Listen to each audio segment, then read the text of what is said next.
بس توبہ کرو اور رجوع لاؤ تاکہ تمہارے گناہ مٹائے جائیں اور اسی طرح خدا کے حضور سے تازگی کے دن آئے۔ دیکھا، پس توبہ کرو، رجوع لاؤ، خداوند کی طرف لوٹ آؤ تاکہ تمہارے گناہ مٹائے جائیں، جس طرح مصرف کا باپ اس کے گناہوں کو بھول گیا۔ جب اس نے توبہ کی نا، اقرار کیا، اسے اپنے گناہ کا احساس ہوا۔ تو میں بارہا بتا چکا ہوں کہ مصرف کا باپ آسمانی باپ کی نمائندگی کر رہا ہے اور مصرف ایک گناہگار شخص کی نمائندگی کر رہا ہے، اور جس عیش و عشرت کے لیے وہ مال و متاع لے کر گیا تھا وہ دنیا کی بدچلنی بدکاری کے اندر تھا، دنیا کی عیش و عشرت کے اندر تھا۔ آج بھی بہت سارے لوگ دنیا کی عیش و عشرت کے اندر رہنا چاہتے ہیں، لیکن جب ہمارا آسمانی باپ بادلوں پر تخت نشین ہو کر جب وہ آئے گا تو آسمان کی بادشاہی کے اندر وہی لوگ داخل ہوں گے جو اس کی فرما برداری میں رہتے ہیں، جو اس کی قربت میں رہتے ہیں، جو گناہ سے کنارہ کشی اختیار کر کے اس کے ساتھ زندگی گزارنا چاہتے ہیں۔ علماء فکریہ یہ ہے کہ ہم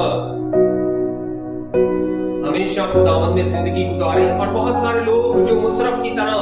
کھوئے ہوئے ہیں، جو مصرف کی طرح باپ کی قربت سے دور ہیں،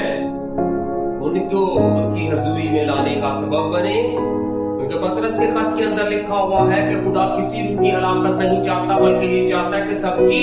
توبہ تک نوبت ہو۔ یسوع مسیح کی منادی کے اندر سب سے پہلے اس بات پر زور دیا گیا کہ متی کے انجیل اس کے 4 باب کی 17ویں آیت میں لکھا ہے کہ اس وقت سے یسوع نے منادی کرنا اور یہ کہنا شروع کیا کہ توبہ کرو کیونکہ آسمان کی بادشاہی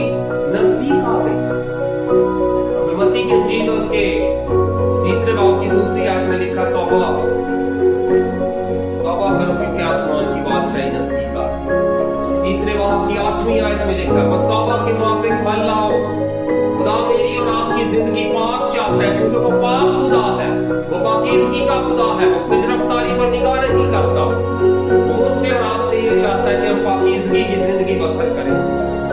تاکہ جب وہ پاک خدا مجھے اور آپ کو لینے کے لیے آئے تو ہم میں سے کوئی شرمندہ نہ ہو،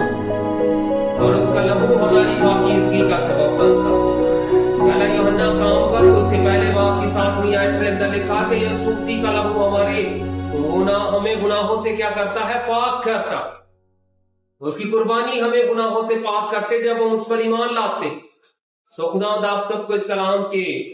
وسیلہ سے کثرت کی برکت بخشے اور یہ گہرا فضل بخشے کہ آپ اس میں بڑھتے اور تقویت پاتے چلے۔